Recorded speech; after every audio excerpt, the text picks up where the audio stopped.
کہ خدا کا واسطہ گھر خالی کرا دیں. وہ کہہ رہے تھے نہیں نکلنا بھائی, آخر کار وہ گھر گر گیا. اب کیا آپ کریں گے؟ اگر کسی کو زبردستی نکالیں گے, جان کی حفاظت تو ہم نے کرنی ہے نا. اب ایک فوٹیج جو چل رہی ہے جس پہ اچانک لوگ کھڑے, پہلے اچانک اوپر سے پہاڑ سے, اب ایسا طوفان نہ میں نے پہلے زندگی میں دیکھا تھا, سیلاب نہ آپ نے دیکھا تھا. ہم نے سیلاب میں پانی دیکھا تھا, ہم نے سیلاب میں پتھر نہیں دیکھے تھے, ہم نے سیلاب میں وہ اتنا گہرا پتھروں کے ساتھ وہ مٹی والا پانی نہیں دیکھا تھا جو آج سے پہلے ہو. تو وہ نہیں نکل سکتے لوگ. لوگوں کے گھروں میں آج بھی یہی صورتحال ہے. مجھے بتائیں, یہ تو پھر کے پی کے ہے نا, یہ تو بھاری علاقے ہیں. یہاں پہ تو چکوال بہترین ایک ضلع تھا نا, اور چکوال کے اوپر جب بادل برسے تھے اور جب یہ سارا کچھ ہوا تھا تو کتنی سڑکوں کا کیا حال ہوا تھا. اسی پنجاب کے اندر یہ جو شکر گڑھ ناروال کے درمیان نالا ہے, لئی نالا جسے کہتے ہیں, وہ بند جو بیٹھ گیا, جس پہ کئی دیہاتوں کا رابطہ منقطع ہو گیا, وہ کیا ہے؟ مثلا آپ کسی جگہ بھی آپ لے لیں, اس پہ آپ کو ایک اس کے اوپر پنڈی میں آپ آ جائیں, سوری ایک پنڈی, لئی نالا پنڈی میں, اس پہ کوئی اور ہے نالا جو ناروال میں ہے. اس کے بعد آپ پنڈی میں آ جائیں, وہ جو جس طرح گاڑیاں بہہ گئیں, جو واقعات ہوئے, ٹھیک ہے, اس کو ڈیگ نالا دے لیں, باقی چیزیں دے لیں. یہ ساری چیزیں جو ہیں یہ اچانک تو نہیں ہوئی. ہاں, لیکن سوال یہی ہے نا رانا صاحب کہ یہ واقعات بڑھتے جا رہے ہیں. کلاؤڈ برسٹ, تو پھر مجھے بتائیں کہ کلاؤڈ برسٹ ہم نے پہلی بار بھی مطلب کہ جب سنا تھا کہ وہ پنڈی کے اندر اسلام آباد میں یہ معاملہ ہوا تھا کچھ برس پہلے, اس سے پہلے ایسے واقعات نہیں سننے میں آتے تھے. اب ہم پورے یورپ کو دیکھ لیں, اب ہم امریکہ کے اندر دیکھ لیں, اب ہم یہ اب پاکستان کی بات کر لیں, بھارت کی بات کر لیں, اب یہ ہمیں بہت زیادہ دیکھنے کو مل رہے ہیں. میں اسی طرف آ رہا ہوں. ہم نے موسمیاتی تبدیلی پر بہت بڑی کانفرنس کی, ٹھیک ہے, ہم گئے جنیوا میں, جی, ہم نے آ کے یہاں پر بے انتہا شور مچایا جی ہم نے اتنی فنڈنگ اکٹھی کرنی, اور اس پر اتنی فنڈنگ اکٹھی ہوئی کہ نہیں ہوئی جتنے ہم نے پیسے لگا دیے اپنی مشہوری پہ. کمپنی کی مشہوری ہوتی ہے نا, ہم نے وہ کر دی, بے انتہا کر دی, بے انتہا لوگ گئے, ڈیلیگیشن گئے اور بڑا کچھ کر کے آگے. اگر وہ فنڈ ملے تو کہاں گئے, اگر فنڈ نہیں ملے تو اپنی اس ناکامی کو تسلیم ہم کیوں نہیں کرتے؟ بالکل. اور جو فنڈ ملتے ہیں وہ فنڈ پھر کہاں لگتے ہیں, پھر اس کا ذمہ دار کون ہے؟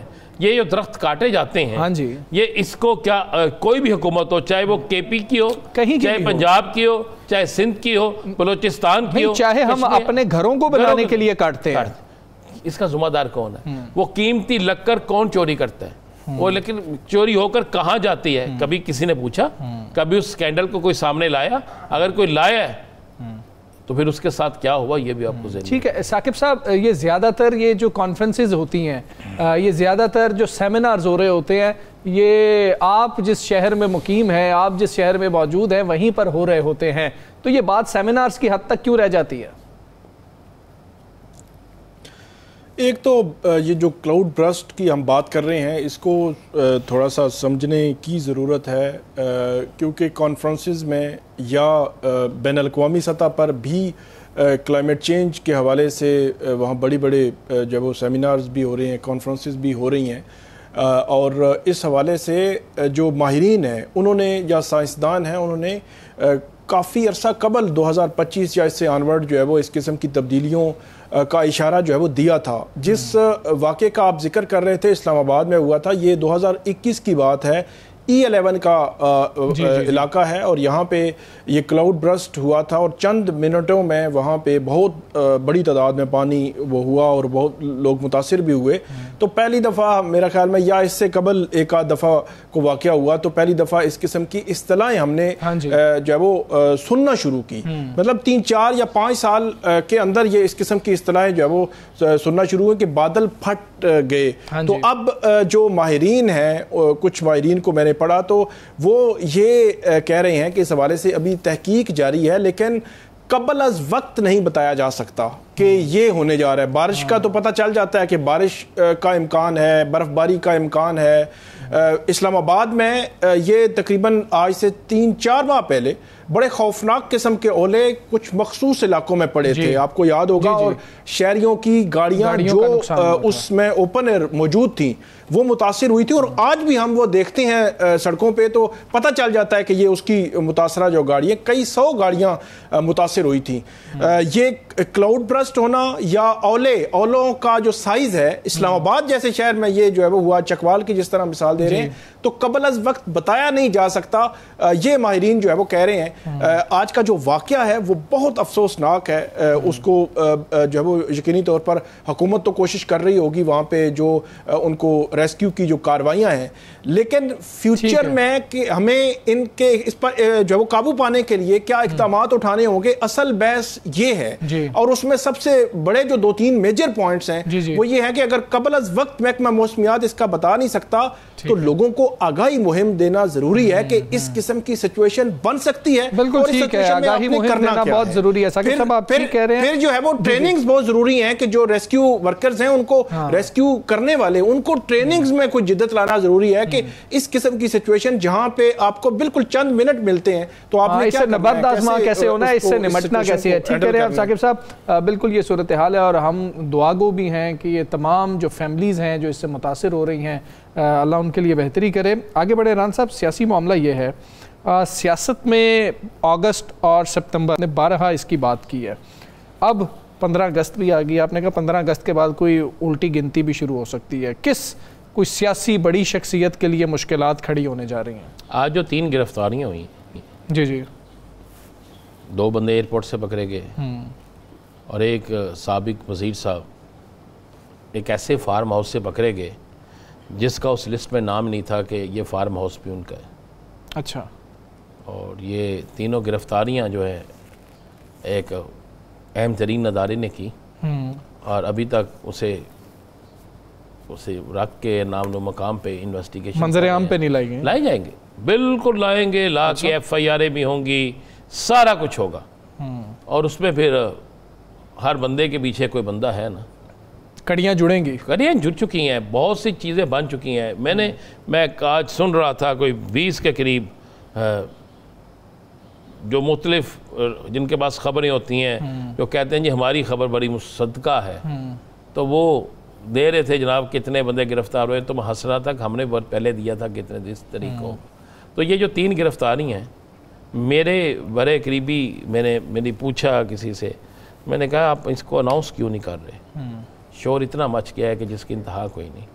لازمی بات ہے کہ جس کا کوئی پکڑا جاتا ہے نا، اس نے کہا جتنا بھی شور مچے گا مچنے دیں. پہلے کون سی گرفتاریاں اناؤنس ہو جاتی تھی، ہمیں انویسٹیگیشن کرنے دیں.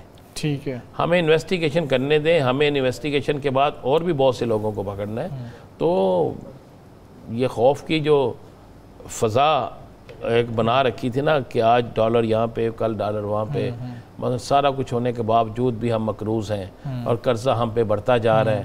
سب کچھ ہونے کے باوجود بھی ایک چیز بھی سستی نہیں ہے. سب کچھ ہونے کے باوجود بھی آج بھی ہم جو ہے وہی سیلاب آئے یا کوئی چیز آئے تو ہمارے پاس کوئی ایک ایسی جدید چیز نہیں ہے کہ جس سے ہم استفادہ حاصل کر سکیں.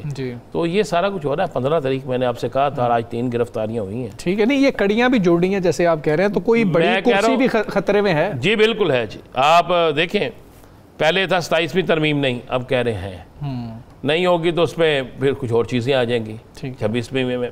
اب ساتھ ساتھ یہ اتنا شور مچا ہے کہ کہا جا رہا ہے کہ بڑی ایک اہم ترین شخصیت کی جو کرسی ہے نا، وہ صرف خطرے میں نہیں ہے بلکہ وہ خطرے ہی خطرے ہیں. آپ کو پتہ ہے کہ ایک منسٹر کو تو یہ کہہ دیا گیا ہے کہ اس نے 2 ٹی وی ٹاک شو میں کوئی ایسی گفتگو کی تھی، انہیں کہہ دیا گیا کہ ایک تو آج کے بعد آپ ٹی وی ٹاک شو میں نہیں جائیں گے. اچھا. اور دوسرا انہیں کہا گیا کہ اگر آپ ان کے کسی جس کے تھرو وہ آئے تھے، انہیں کہا گیا جو آپ ان سے استعفیٰ لیں یا انہیں کہیں کہ بالکل خاموش ہو کے بیٹھ جائیں.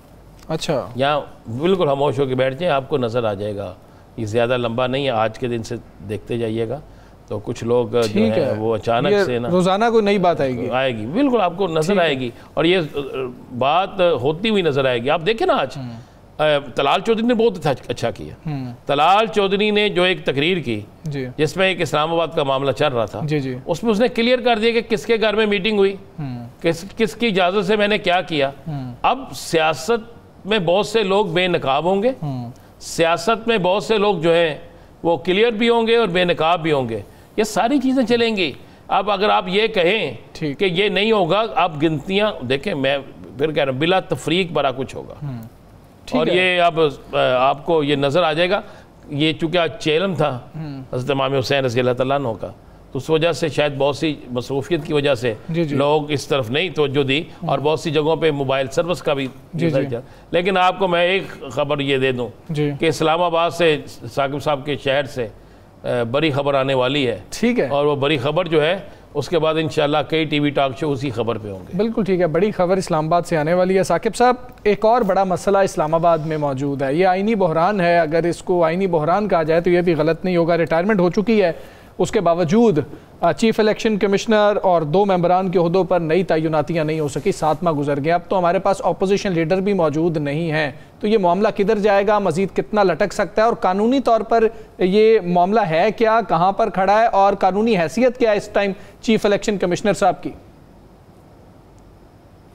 حمزہ، ایک تو میں جو ہے وہ کامنٹ ایک کروں گا کہ ایک تو رانا صاحب نے یہ خبر دی ہے کہ اب گرفتاریاں ہوئی ہیں یا ہوں گی، لیکن ایک گرفتاری ہوئی تھی جس پہ ہم نے بہت زیادہ بات کی، اور بھی بہت سارے لوگوں نے، سیالکوٹ سے ADC آرج صاحب جو ہے وہ گرفتار ہوئے تھے، تو ان کے حوالے سے خبر یہ آئی ہے کہ اینٹی کرپشن ڈپارٹمنٹ جو ہے پنجاب کا، اس نے پہلے دفعہ جو ریمانڈ لیا تھا اس میں تو اس سے کوئی ریکوریاں کیں، لیکن اس کے بعد لینے والے 2 ریمانڈ تھے، ایک میرے خیال 4 دن کا، ایک 5 دن کا، تو ان دونوں میں کوئی ریکوری ریکارڈ پہ نہیں آئی۔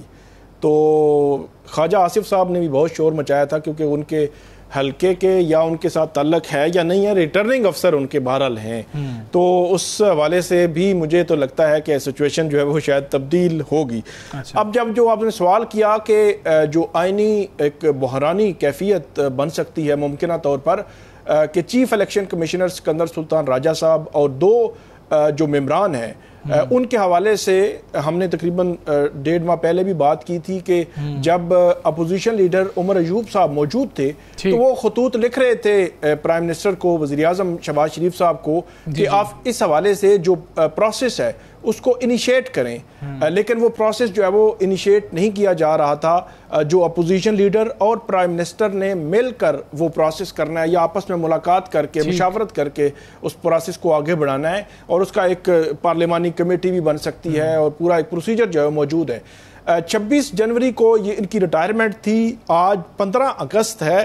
آج جب ہم بات کر رہے ہیں تو آج بھی میں نے چیک کیا، اب تو اپوزیشن لیڈر بھی نہیں ہے، اور حکومت کو بھی فی الحال کوئی جلدی نہیں ہے کہ یہ تعیناتی جو ہے وہ کی جائے، حالانکہ جو شفافیت کا تقاضا ہے اور جو ایک آئینی ریکوائرمنٹ ہے کہ آپ نے 26ویں آئینی ترمیم میں ایک وقتی طور پر جو رکھا تھا کہ چند دنوں کے لیے یا 1-1.5 ماہ کے لیے اگر کوئی چیف الیکشن کمشنر یا ممبران تعینات نہیں ہوتے تو آپ اس کو کنٹینیو کر سکتے ہیں تاکہ گیپ نہ آئے، تو اس گیپ کو فل کرنے کی بجائے 7 یا 6 ماہ ہو چکے ہیں، ابھی تک وہ تعیناتی کی نہیں حکومت نے۔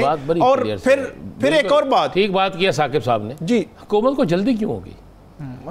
جس کو جو سوٹ کرتا ہے نا بالکل ایسے وہ کہیں گے چلنے دیں۔ میں تو کہہ رہا ہوں کہ اگلا بھی نامزد انہی کو رہنے دیں، کوئی بات نہیں، یہاں پہ کس نے پوچھنا۔ پھر ایک اور بات جو شفافیت کے حوالے سے، ٹھیک ہے ثاقب صاحب اسی بات کو یہیں سے کنٹینیو کریں گے، یہاں پر مجھے بریک کے بعد گفتگو کا سلسلہ جاری رہے گا۔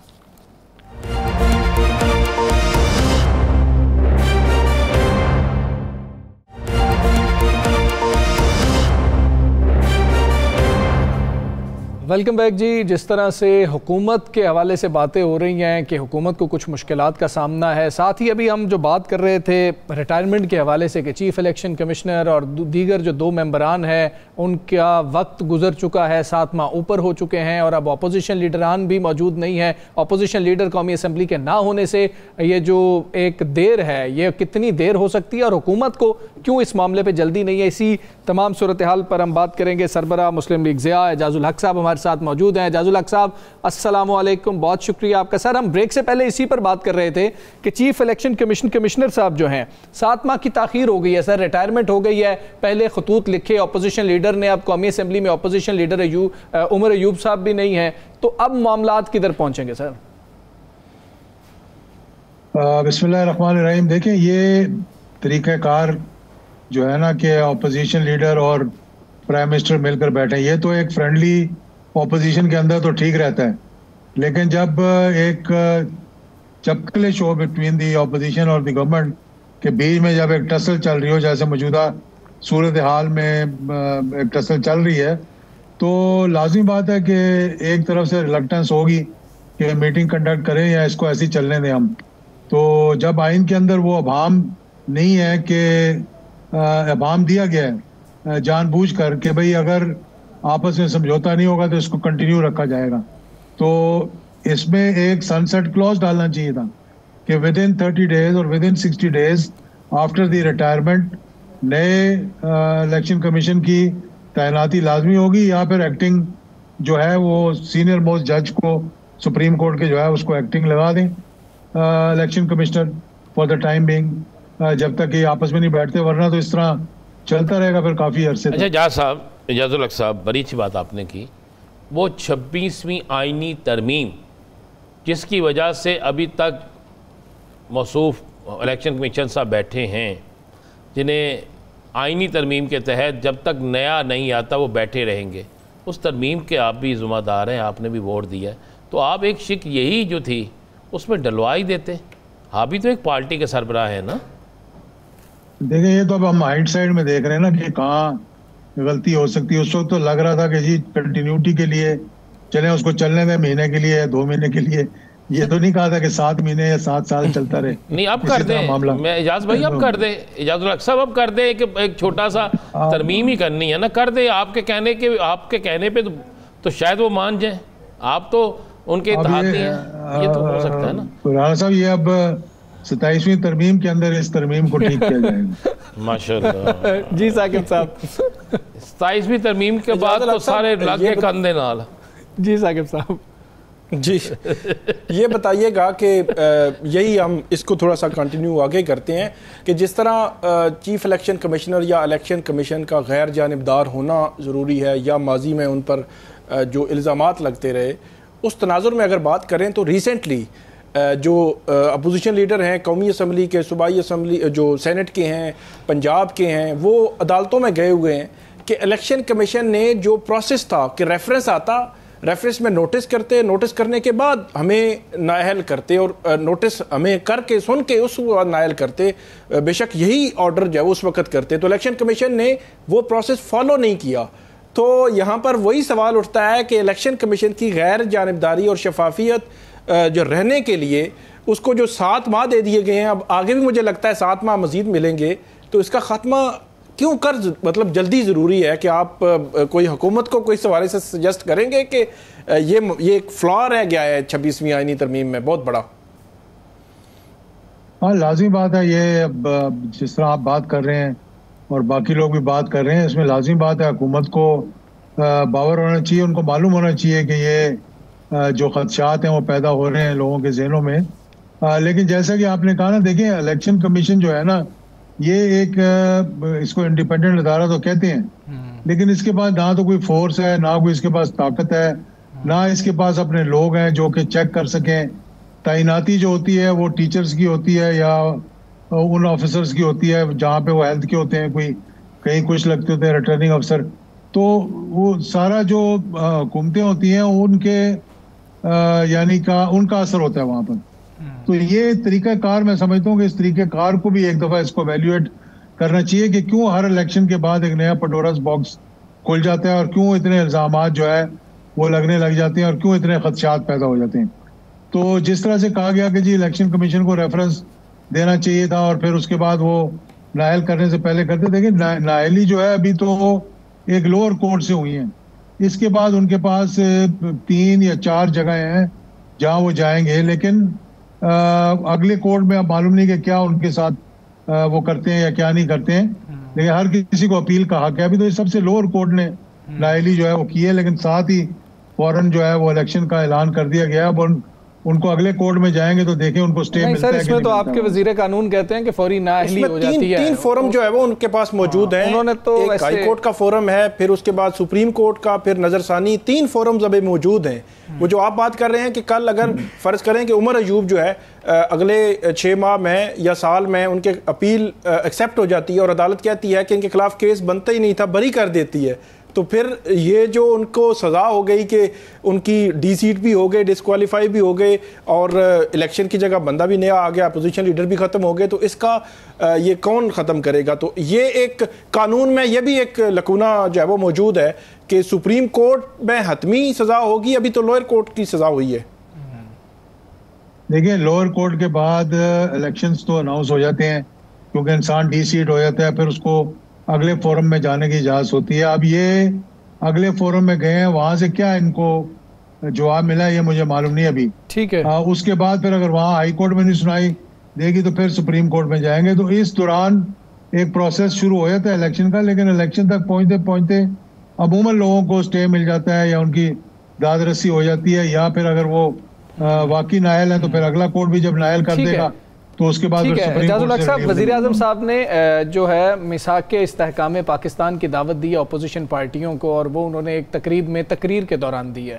تو سر آپ ان سے ملاقات بھی کرتے رہتے ہیں, یقیناً مشاورت بھی ہوتی رہے گی, لیکن یہ بتائیے کہ یہ کوئی ان کو اپوزیشن والوں کو کوئی خط بھی لکھیں گے اس حوالے سے, یا وہ تقریر کر لی تو حکومت کا جو ہے اپنے پارٹ پہ جو ہے حق ادا ہو گیا, اب اپوزیشن خود چل کے آئے, ورنہ حکومتیں تو کوشش کرتی ہیں خطوط لکھیں, اپنے وفود بھیجیں اور ان کو کہیں کہ جی چلیں میثاق استحکام پاکستان کے لیے کچھ کرتے ہیں. آپ کیا سمجھتے ہیں, کوئی وفود جائیں گے, کوئی خطوط لکھ کے جائیں گے؟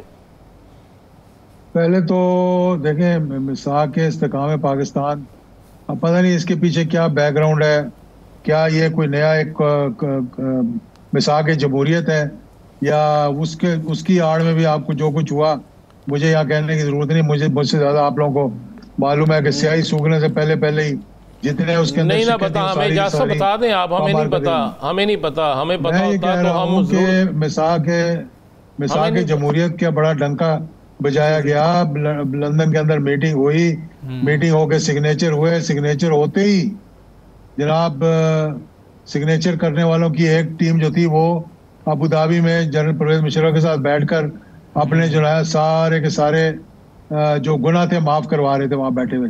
یعنی وہ سوئٹزرلینڈ کے اکاؤنٹ ہو گئے, وہ کاغذات ہو گئے, وہ جیولری ہوگی, سب کے سب NRO ہو گیا اور فارغ ہو گئے.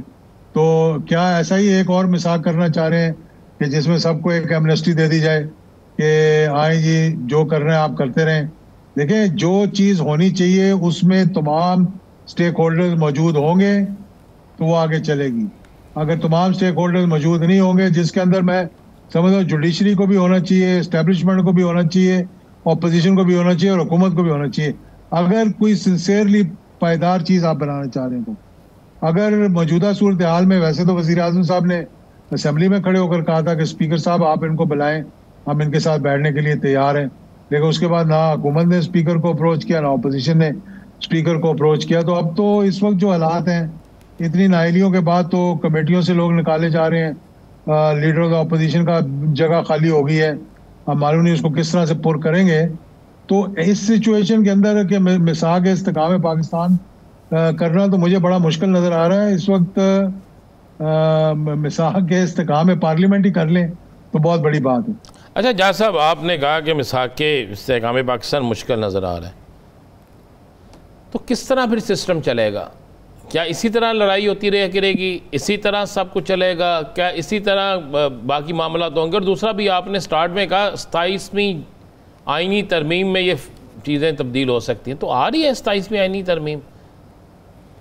مطلب جب 26ویں آئینی ترمیم ہوئی تھی تو اسی وقت طے ہو گیا تھا کہ اگلی آئینی ترمیم آئے گی, کیونکہ اس میں بہت سی ڈیمانڈز تھیں جو کہ مانی نہیں گئی تھی, کچھ ANP کی, کچھ MQM کی, اور ان سے یہ کہا گیا تھا, جو اگر میں نے صحیح سنا, کہ اگلی ترمیم میں ان چیزوں کو صحیح کیا جائے گا. یعنی کہ سندھ میں لوکل گورنمنٹ کا نظام ہوا, وہ ہزارے کے بارے میں کیا, جیسے کہ صوبے کے بارے میں بات ہو رہی تھی, اور وہ کہہ رہے تھے جی اس کا خیبر ہٹائیں, اس کو پختونخوا کریں صوبے کو. تو یہ چیزیں تو کہا تھا کہ بھئی اگلی آئینی ترمیم میں رکھی جائیں گی. تو میں تو اس حوالے سے کہہ رہا ہوں کہ جب اگلی آئینی ترمیم آئے گی تو اس کے اندر جو لکوناز رہ گئے ان کو صحیح کیا جا سکتا ہے. یعنی ابھی آپ سے کوئی بات نہیں ہوئی کہ جی اعجاز صاحب ہم لے کے آ رہے ہیں, کوئی بندے شندے پورے کرنے پڑیں, شاید اپنے ادھر ادھر نہ ہو جائیں؟ دیکھیں آپ نے کہا اپنے ادھر ادھر نہ ہو جائیں, ویسے تو 2/3 ہے ان کے پاس. ایک تو رانا صاحب نے کہا کہ یہ سسٹم کیسے چلے گا. رانا صاحب پچھلے 78 سالوں سے سسٹم ایسے ہی چلتا آ رہا ہے. اس کے اندر کوئی معجزہ نہیں ہونا کہ کوئی نئے طریقے کار سے سسٹم چلے گا. اس کا مطلب ہے ہم نا امید ہو جائیں. نہیں آپ امید رکھیں. کس چیز کی؟ امید پہ دنیا قائم ہے, امید ہونی چاہیے پاکستان کی سسٹم میں. آپ چیف الیکشن کمیشن کا تقرر نہیں کر سکے جاز صاحب. آپ کہتے ہیں کہ اب اگلی آئینی ترمیم آئے گی تو پھر ہوگا. تو پھر یہ قوم جو ہے, اب دیکھیں نا 41% آپ پہ قرضے بڑھ گئے ہیں, قرضے 41% ہو گئے ہیں, تو ہم کس پہ توقع رکھیں اب؟ اور آج رات کو سنا آپ ایک اور بھی گفٹ دینے والے ہیں ہمیں. اور 42% لوگ جو ہے وہ غربت کی لائن سے نیچے آ گئے. تو یہ چیزیں تو چل رہی ہیں, لیکن آہستہ آہستہ معاملات صحیح بھی ہو رہے ہیں. اکانومی بھی ٹھیک ہو رہی ہے. اسٹاک مارکیٹ ماشاءاللہ ہر دوسرے دن ایک جمپ لیتی ہے بہت زبردست قسم کی.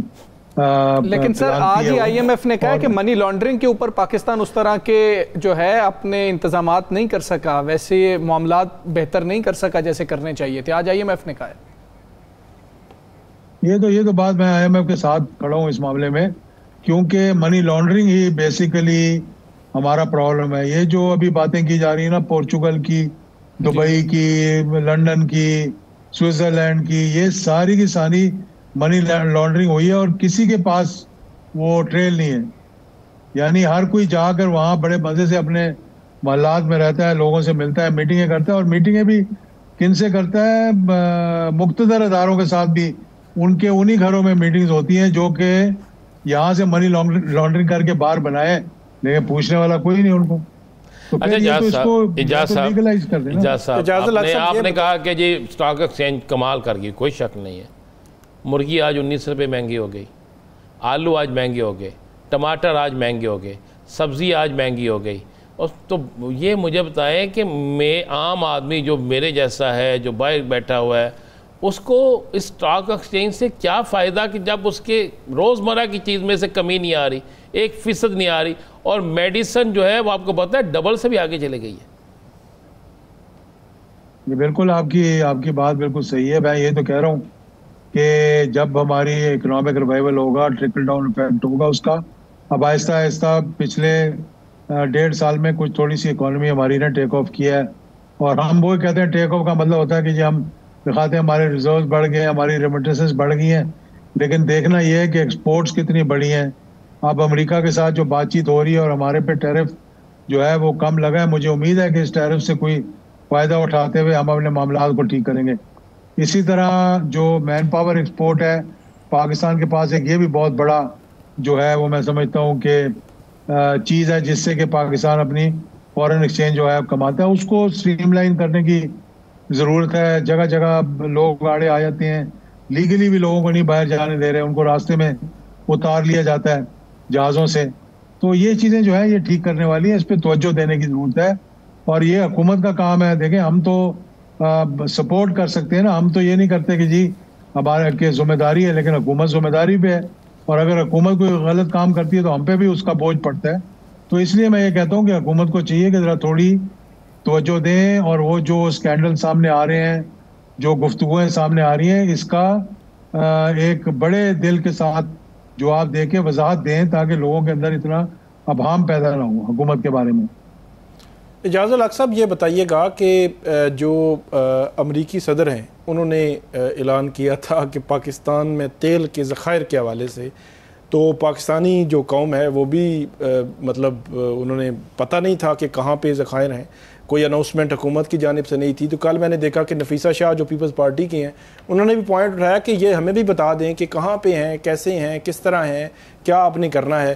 ایک تو اس پوائنٹ پہ بتائیے گا کہ حکومت اندر خانے امریکہ کے ساتھ کیا کر رہی ہے, اور دوسرا امریکہ کی پاکستان کے ساتھ ہم دیکھ رہے ہیں کہ پچھلے 2-3 ماہ میں محبت بڑھ رہی ہے اور دن بدن بڑھ رہی ہے. بہت قربتیں ہیں جو ہیں امریکی سیکرٹری آف اسٹیٹ جو ہے ان کی 3-4 دفعہ جو ہے وہ اسحاق ڈار صاحب سے بات ہوئی. تو امریکہ کی جو قربت ہے پاکستان کی, اس کو آپ کیسے دیکھتے ہیں؟ پچھلے 20-25 سالوں میں اتار چڑھاؤ بھی آتے رہے, اور پچھلے ٹرم میں تو صدر ٹرمپ پاکستان پر الزام لگا رہے تھے کہ آپ تو ڈالر کھا گئے ہمارے. اس نے ڈونلڈ ٹرمپ نے بھی الزام لگائے تھے, اور بائیڈن نے بھی گفتگو نہیں کی ہمارے ساتھ. اگر آپ کو معلوم ہوا تو یہ بڑی کوشش کی گئی تھی کہ بھئی کسی طرح ٹیلی فونک ہی رابطہ ہو جائے, وہ نہیں ہو سکا. لیکن موجودہ صورتحال میں کوئی دیکھیں پاکستان نے ایک تو یہ مارکہ حق کے بعد جو 10 مئی کو ہوا، اس کے بعد کچھ ٹرسٹ ایک ڈیفیسٹ جو تھا وہ دور ہوا. اس میں پھر پاکستان نے ایک بڑا اچھا کردار ادا کیا ایران اور امریکہ کو قریب لانے کے لیے، یا اس جنگ کو جو کہ بہت شدت اختیار کر گئی تھی ایران اور اسرائیل کی، اس کو ختم کرنے کے لیے.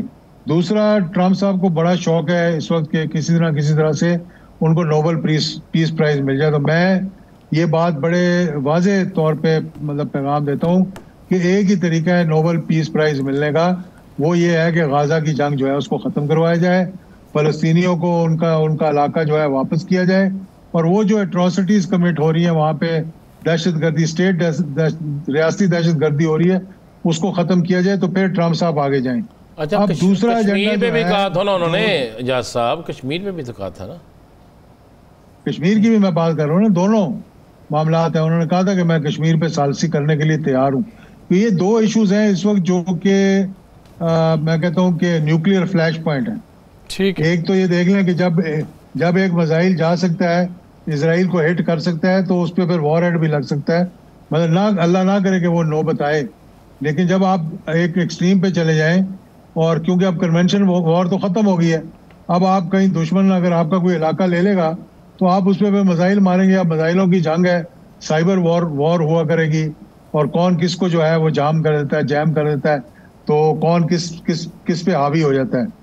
یہ اب آنے والے دنوں میں یہ معاملات جو ٹھیک ہے. اجاز اللہ صاحب بہت شکریہ، آپ ہمارے ساتھ پروگرام میں موجود تھے. خان صاحب، پاکستان تحریک انصاف کے حوالے سے بہت زیادہ بات ہوتی ہے نا کہ اب ان کا فیوچر کیا ہے، ان کی حکمت عملی کیا ہے. کل بھی انہوں نے جو جشن منایا، اب ویسے وہ احتجاج کرتے رہتے نا تو احتجاج ہی زبان پہ چڑھا، لیکن انہوں نے بہت کلیئر کر کے کہا کہ ہم جشن منا رہے ہیں. اب آنے والے دنوں میں ان کی پلاننگ ہے کیا؟ کیونکہ ملاقات تو مسئلہ یہی ہے کہ جو سیاسی لوگ ہیں ان کی عمران خان سے ہو نہیں پاتی ہے. جب تک سیاسی لوگ ملیں گے نہیں تو کوئی سیاسی حل شاید نکلے گا نہیں. پاکستان تحریک انصاف یہ بات درست کرتی ہے، پر وہ سوچ کیا رہے ہیں کہ اب ہمیں کیا کریں گے اگر ہم لوگوں کی ملاقات خان صاحب سے اس طرح نہیں بھی ہوتی تو؟ دیکھیں، آپ نے کہا نا کہ اس کا مستقبل کیا ہے. مستقبل تو ہے ہی اس کا. اچھا، کس طرح سے؟ سیاسی طور پہ؟ سیاسی طور پہ میں کہہ رہا ہوں. دیکھیں، ان کے سیاسی مخالفین تسلیم کرتے ہیں کہ ووٹ بینک ان کے جو حالات ہیں موجودہ، آپ کوئی بھی الیکشن لے لیں، کوئی بھی انٹرنیشنل سروے لے لیں، کوئی چیز بھی لے لیں، مجھے اس پہ دوسرے نمبر پہ پی ٹی آئی کو دکھا دیں. اگر الیکشن ہوا ہے تو اس پہ جو مرضی کر کے بھی انہیں مجبوراً ان کے ووٹ جتنے مرضی ہے کھینچ کے لے جائے، کھینچ کے دوسرے طریقے سے لے جائے، تو پھر بھی یہ پی ٹی آئی کو ختم نہیں کر سکے. تو پی ٹی آئی تو ختم نہیں ہو رہی، پی ٹی آئی موجود ہے. پی ٹی آئی دیکھیں، میں آگے بھی ایک چیز، کل بھی ایک بات ہو رہی تھی اور ہمایوں میمن صاحب نے بڑی اچھی بات، اور یہ حقیقت بھی ہے، جتنی تحریک پی ٹی آئی نے چلائی ہے، کیا پاکستان کے اندر کسی اور سیاسی جماعت نے اتنی تحریک، اتنی نااہلیاں، اتنی گرفتاریاں، اتنی لوگوں کو آئے ہوئیں؟ کسی ایک کا مجھے نام بتا دیں، کسی ایک سیاسی جماعت کا پاکستان. تو وہ چل رہے ہیں. دیکھیں، میں نے ایک دن پہلے بھی کہا تھا کہ بہت سے لوگوں کے ذہن میں ہے کہ خان صاحب سے ملاقات نہیں ہوگی نا تو شاید تحریک آگے نہیں بڑھے گی. تحریک کس طرح آگے بڑھنی ہے سب طے ہو چکا ہے. اچھا، اور دیکھیں نا، کل پھر ہے نا ایک قائد اعظم کی تصویر پکڑ کے نکلیں گے نا. جی جی. اس کے بعد آپ دیکھیں گے کہ کل ہی شام کو آپ کو اگلی کال کا بھی پیغام مل جائے گا، مثلا وہ اناؤنسمنٹ ہو جائے گی. انہوں نے اپنا سارا سسٹم جو ہے بنا کے رکھا ہوا ہے. اچھا رانا صاحب، اس طرح کی کالز نا، اس کے دو پہلو نکلتے ہیں. ایک پہلو تو چلیں یہ ہے کہ مومنٹم برقرار رہتا ہے نا، پاکستان تحریک انصاف سوچتی ہے، اور دوسرا پہلو اس کا یہ نکلتا ہے کہ اگر اسی طرح سے چھوٹی چھوٹی ریلیز نکلیں یا پھر اس کا زور کم ہو تو پھر لوگ مایوس بھی ہو جاتے ہیں کہ فائدہ نہیں ہو رہا. تو یہ دونوں پہلو آپ کیا بہتر سمجھتے ہیں؟ مومنٹم والی بات پی ٹی آئی کے لیے زیادہ بہتر ہے یا پھر دوسرے والا نقصان بھی ہو سکتا ہے؟ میں اس میں، جب عمران خان گرفتار ہوا اس کے بعد بہت سے لوگ ان کی گرفتاری سے پہلے چھوڑ گئے، بہت سے لوگ ان کی گرفتاری کے بعد چھوڑ گئے، اور ایسی ہی گفتگو بہت سے حلقوں میں ہوتی تھی کہ اب ان کو اتنی سزا ہو گئی، یہ ہو گیا، اب ووٹر ووٹ ڈالنے نہیں نکلے گا، ان کا ووٹر بالکل رائے کا اظہار کرنے نہیں نکلے گا. تو لیکن ووٹر نکلا، ووٹر نے بتایا کہ میں ووٹ کاسٹ کرتا ہوں. مایوسی کا اس سے زیادہ مایوسی اب نہیں ہے. اچھا، وہ مایوسی کی انتہا تھی کہ جب لوگوں کے ذہن میں تصور میں بھی یہ نہیں تھا کہ یہ خان صاحب کوئی بات کر سکیں گے، اتنی بڑی سزا، اس کے بعد یہ بہت سے کیسز، بہت سی چیزیں ووٹ نکلے، اس کے بعد چاہے 20 جلوس نکلے، ٹھیک ہے، نومبر کا معاملہ لے لیں، اکتوبر کا لے لیں، اس کے بعد کا بعد چلتے جائیں آپ، ٹھیک ہے، نکلے تو ہے نا، بالکل ٹھیک۔ اب سوشل میڈیا ہے، آپ ذہن میں رکھیے گا، یہ مایوسی والی جو باتیں ہیں نا اب اس لیے ختم ہوتی جا رہی ہیں۔ آپ نے لوگوں کو سنا، لوگ کہتے ہیں ہم تو اپنے کل کی سوچ رہے ہیں، وہ ان کا کل کا سوچنا غلط ہے یا صحیح ہے، میں اس کو نہیں، ہم نہیں کر سکتے، لیکن مایوسی نہیں ہوگی۔ آج بھی آپ الیکشن کروا کے دیکھ لیں تو آپ کو پتہ چل جائے کیوں چیف الیکشن کے پیچھے نہیں بدل رہے۔ ٹھیک ہے، بات یہیں سے کنٹینیو کریں گے۔ ثاقب صاحب آپ سے میں اسی بارے میں پوچھوں گا، یہ دونوں ہیں ان کے حوالے سے، لیکن ایک بریک لیتے ہیں، بریک کے بعد واپس آتے ہیں۔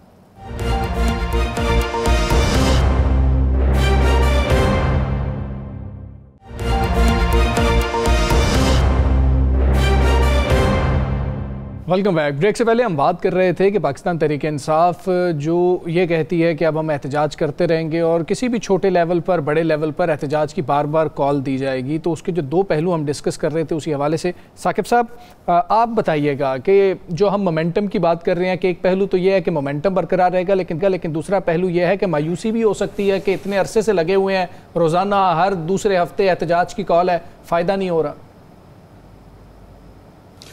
مومنٹم کے حوالے سے آپ کو ذہن میں رکھنا ہوگا کہ پنجاب میں فوکس ہمیں نظر آ رہا تھا پچھلے 3-4 ماہ میں کہ جو عالیہ حمزہ ہیں وہ بہت ایکٹیو ہیں، کیونکہ خیبر پختونخوا میں تو ان کی حکومت ہے، اس پہ تو ہم کوئی انالیسز کرنے کی ضرورت ہی نہیں ہے۔ مسئلہ پنجاب اور اسلام آباد اور راولپنڈی کا ہے کہ یہاں پہ ان کے لوگ باہر نکلتے ہیں یا نہیں نکلتے۔ تو عالیہ حمزہ اس وقت سزا یافتہ ہیں، وہ اب میرے خیال میں انڈر گراؤنڈ ہیں، گرفتاری بھی ان کی نہ ہوئی نہ انہوں نے دی۔ وہ اگر سائیڈ لائن ہوں گی تو پھر کون پنجاب میں اب لیڈ کرے گا، یہ ایک الگ سے جو ہے وہ سوال موجود ہے۔ باقی آپ نے دیکھا کہ شیخ وقاص اکرم ان کا معاملہ آگے بڑھ رہا تھا، اور جو ایاز صادق صاحب ہیں اس پہ ووٹنگ ہونے لگی تھی، پی ٹی آئی نے اس کو کیسے رکوایا ہے؟ اس کو بات چیت کے ذریعے رکوایا ہے۔ اس سے ایک وفد ملا ایاز صادق صاحب، جس کی جو ہے وہ شیخ وقاص اکرم صاحب نے بھی تصدیق کی کہ وفد ملا، وہاں پہ پیپلز پارٹی کے لوگ بھی تھے، وہاں پہ نون لیگ کے تھے، پی ٹی آئی کے لوگ تھے، جو بیرسٹر گوہر صاحب، اور اس کا ایک کوئی سولوشن کوئی نہ کوئی نکلا کہ انہوں نے فی الحال اس کو روک لیا، جو ووٹنگ جو ہے وہ آج سے 2 دن پہلے ہونی تھی۔ تو اس کا مطلب یہ ہے کہ بہت سارے حل سولوشنز ان کے 2 ہی طریقے کار ہوتے ہیں، ایک مذاکرات اور دوسرا آپ نے پروٹیسٹ اور احتجاج کرنا ہے اور اس کا ایک حکومت پر پریشر رہے۔ تو پروٹیسٹ کے معاملے میں پی ٹی آئی 24 نومبر یا 26 نومبر کو جو کچھ ان کا ساتھ ہوا وہ اس کی کوئی نظیر بھی نہیں ملتی، اس کو جسٹیفائی نہیں کیا جا سکتا، لیکن حکومت جو ہے وہ اس میں جیسی تیسی بھی ہے کامیاب رہی، اور تب سے اب تک کوئی افیکٹو حکومت کو دباؤ ڈالنے والا احتجاج نہیں ہو سکا۔ تو اب دوسرا حل پی ٹی آئی کے پاس مذاکرات کا ہے۔ اب مذاکرات بھی اگر نہیں کریں گے حکومت کے ساتھ تو حکومت کہے گی ٹھیک ہے ہم چلتے رہیں گے۔ ایک اور بات جو میرے خیال میں وہ بڑی کلیئر فی الحال نظر آ رہی ہے، 24 جو فروری 2024 میں الیکشنز ہوئے تھے، اور نیکسٹ الیکشن اگر 5 سال کا آ جائے تو وہ 2029 کے الیکشن ہیں، اور اگر اس سسٹم کی کنٹینیوٹی کو دیکھا جائے تو فی الحال میرے خیال میں جو 2027 کے اینڈ تک اس سسٹم کو بظاہر کوئی خدشہ نہیں ہے، چاہے جائے کہ ان سائڈ کوئی ایسی سچویشن کریٹ ہو جو پچھلے دنوں ہمیں لگا تھا کہ خواجہ آصف صاحب اور اس طرح کی جو باتیں جو ہے وہ گردش کرنا شروع ہو گئی تھیں، یا یہ ہے کہ 27ویں ترمیم میں کچھ ایسی ترامیم آئیں یا اس کی کوشش کی جائے کہ جس میں ایک جو ہے وہ جو مسلم لیگ نون اور پیپلز پارٹی ان کے درمیان جو ہے وہ کوئی رفٹ بن جائے، تو اس میں پی ٹی آئی کے لیے سپیس بن سکے گی۔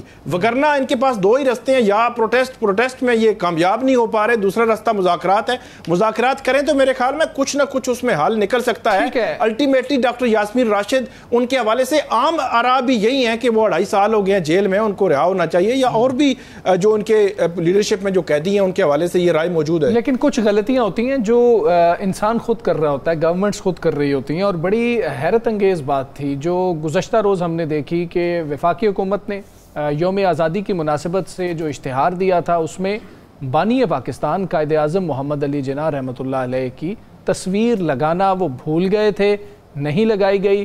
کس نے چیک کی؟ آج جب سینٹ میں یہ معاملہ اٹھا تو اس وقت بھی وفاقی وزیر قانون نے کہا کہ جی میرے علم میں ایسی بات نہیں ہے، اس کے اوپر بالکل انکوائری ہونی چاہیے، اور وہ اس حوالے سے بات کر رہے تھے کہ ہم شاید انکوائری بھی کرائیں گے۔ رانا صاحب، کل میں نے جب صفحات دیکھے سارے، میں نے پھر وہ دیکھا کہ جی کہ یہ کس کس جگہ پہ ہے، اور وہ دیکھا پنجاب گورنمنٹ کا بھی میں نے ایڈ دیکھا، وہاں پر بھی تصویر تھی، سندھ گورنمنٹ کا بھی دیکھا، لیکن وفاقی حکومت کے ایڈ میں نہیں تھی تصویر قائد اعظم محمد علی جناح کی۔ آپ نے بھی دیکھی، سب نے دیکھی۔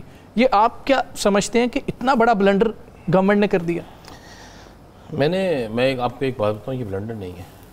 اچھا، یہ کیسے ہو سکتا ہے؟ 14 اگست ہے نا، پہلی چیز ذہن میں کیا آتی ہے آپ کے؟ قائد اعظم محمد علی جناح۔ اس سے ہٹ کے کچھ ہے؟ نہیں، کچھ بھی نہیں۔ آپ بچوں کو اسکولوں میں بلاتے ہیں، جو تقاریر ہوتی ہیں قائد ڈے کی بھی ہوتی ہیں، قائد کی کاوشوں کی بھی ہوتی ہیں، اور ذکر بھی اسی کا ہوتا ہے نا۔ 14 اگست کا ذکر آپ کریں گے تو قربانیوں سے پہلے آپ قائد اعظم محمد علی جناح کا ذکر کریں گے نا، ایسے ہی ہے۔ کسی اور کا ذکر تو یہ کہیں گے کہ اس وقت میاں نواز شریف کا یا عمران خان کا یا کسی اور کا، وہ کوئی بھی ذکر تھا نا، انہی کا ہوگا، تو وہ ذکر نہیں ہوا نا۔ تو یہ جس نے یہ غلطی کی ہے، اس نے پاکستان کے ساتھ زیادتی کی ہے، دل دکھایا سب کا، اور سب کا دل دکھایا۔ اور اگر یہ خدا نخواستہ کسی اور دور میں ہوا ہوتا تو اب تک بہت سی آوازیں اٹھی ہوتی۔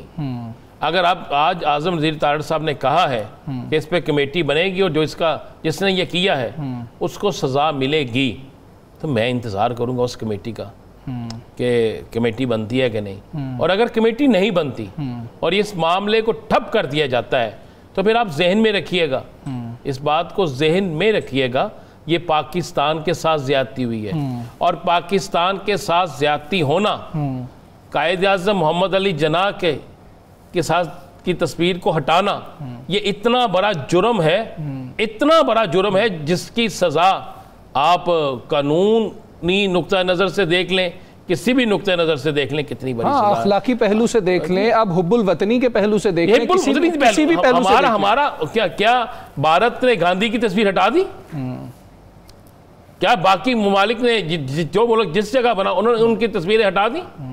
لوگ مجسمے لگا کے بیٹھے ہوئے ہیں، لوگ ان کو یاد کرتے ہیں، ٹکٹوں پہ ان کی تصویریں ہیں، نوٹ پہ اگر ان کی تصویر ہے تو پھر آپ بھول کیسے سکتے ہیں نا؟ ہم بچپن سے یوں دی ہمیں آزادی کے دنیا ہوئی حیران، ہر بچہ سنتا چلا آ رہا ہے، اے قائد تجھے سلام، اے قائد تجھے سلام، اور ہم سلام کی بجائے ہم نے کہا بھول ہی جاؤ، ایہو جا بھول جاؤ کس طرح۔ تو یہی بات ہے کہ یہ جن لوگوں کا میں اس پہ اضافہ کروں گا، ابھی ساقہ بھائی نے کہا نا کہ مومنٹم نہیں بن رہا، دیں نا، آپ نہیں بن رہا تو میں پھر وہ بار آج بھی کہہ رہا ہوں کہ ایک جلسے کی اجازت تو دے کے دیکھیں، آپ بانی کی ملاقاتیں تو کھول کے دیکھیں، یہ جو ملاقات نہیں کھل رہی، یہ سارا کچھ نہیں کھل رہا، تو یہ کس کا خوف ہے؟ ران صاحب، یہی ثاقب صاحب سے بھی میں نے یہی پوچھنا ہے۔ ثاقب صاحب، آپ نے بھی یقیناً یہ معاملہ دیکھا ہے، کل سے اس کا شور اٹھا ہوا تھا، آج سینٹ تک یہ معاملہ گیا ہے، یہ کیا ہے؟ بھول گئے؟ اگر بھول بھی گئے تو یہ کوئی کوتاہی اتنی چھوٹی نہیں ہے کہ اتنی بڑی کوتاہی کیسے ہو گئی؟ آج کیا ادھر باتیں ہوتی رہی ہیں پارلیمان کے آس پاس؟ پارلیمان کے آس پاس تو اعظم وزیر طارڑ صاحب نے معذرت کی اور انہوں نے کہا کہ ہم اس کو انویسٹیگیٹ کرائیں گے، لیکن میرے لیے حیران کن یہ ہے کہ یہ ایک ایسا معاملہ ہے جس پر کسی سیاسی جماعت کا کوئی الگ موقف نہیں ہے، کوئی حکومت، کوئی اپوزیشن، کوئی صحافی، کوئی تجزیہ کار وہ الگ موقف نہیں رکھتے، ایک ہی موقف ہے، اور حکومت بھی اس کو ایڈمٹ کرتی ہے۔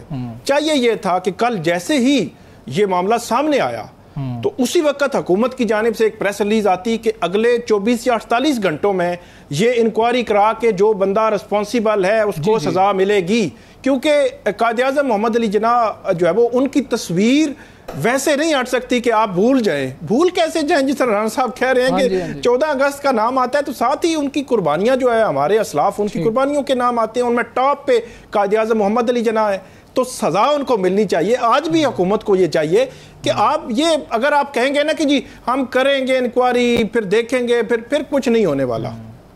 بالکل ایسی ہے، سب سے امپورٹنٹ کام ہی یہی تھا. جیسے یہ بات سامنے آئی ہے اس کے اوپر فوری انکوائری ہونی چاہیے تھی، اور ابھی بھی خیر ہم انتظار کریں گے کہ اس پہ انکوائری ہو اور کسی بیچارے جو ہے ایسے ملازم کو نہ اس پہ جو ہے فارغ کر دیا جائے کہ جس بیچارے پہ یہ ذمہ داری بھی عائد نہیں ہوتی.